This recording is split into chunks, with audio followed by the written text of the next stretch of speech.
ไอเปลี่ยนนักมวยไปแล้วเราโดยเฉพาะหัวหมายนี่ลุงพี่ผมไม่ต้องห่วงมวยเขาจัดเลยนะโอ้โหรัดปูนเสือไม่ต้องเลยคนนี้มาเลย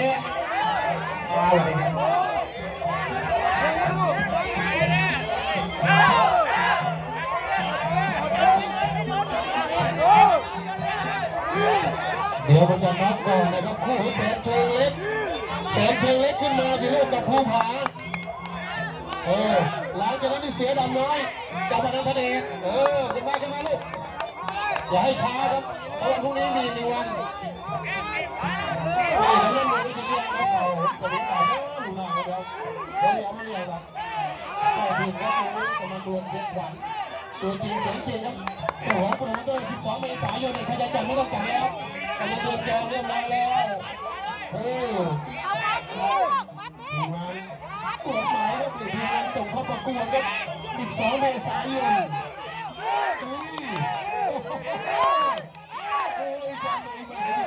เข่า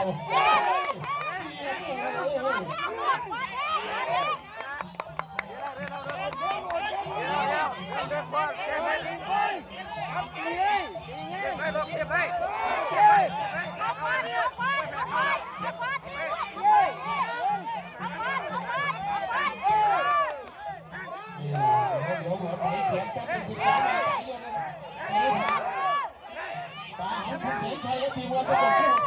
สั่งมาแล้วพยายามต่อยผู้ดังครับเดี๋ยวต้องให้มวยแก้มือตากันดิต้องเจอโอ้ย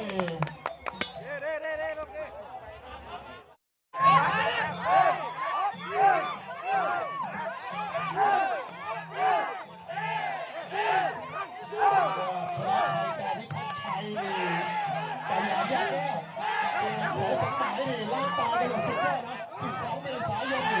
คุณกันที่3ไม่ต่ำกว่าแสนนะโอ้โหสุดยอดเลย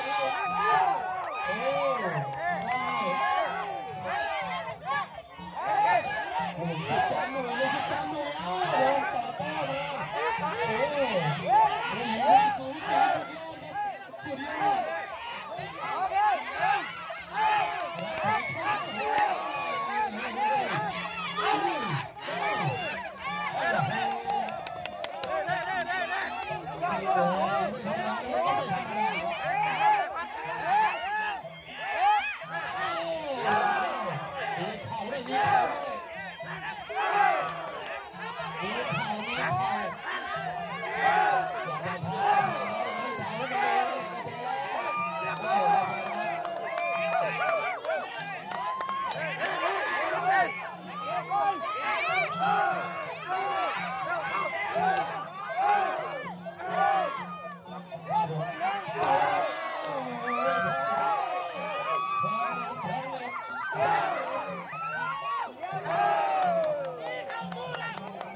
คู่ต่อไปขึ้นมาเป็นพิธีแล้วก็แสนเชิงไว้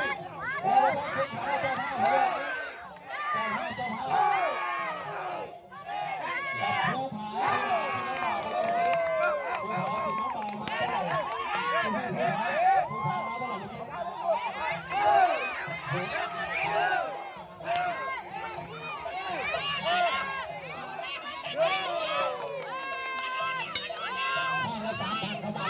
ผาไปแล้วคู่ต่อไปน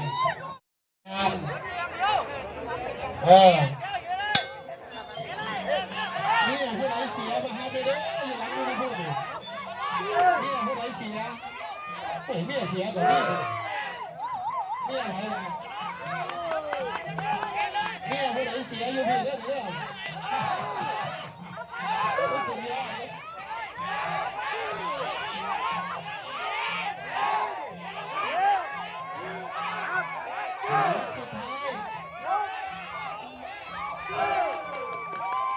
สุดท้ายแล้วสั่งเลยสั่งเลยยังไม่แดงอุ้ย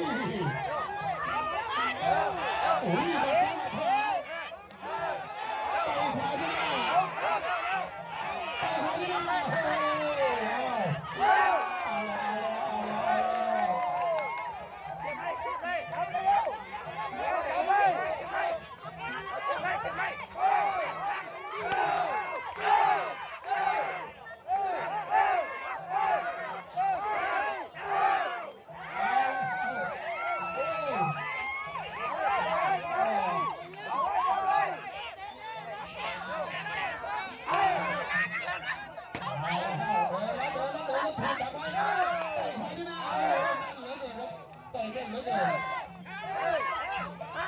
ยังเลย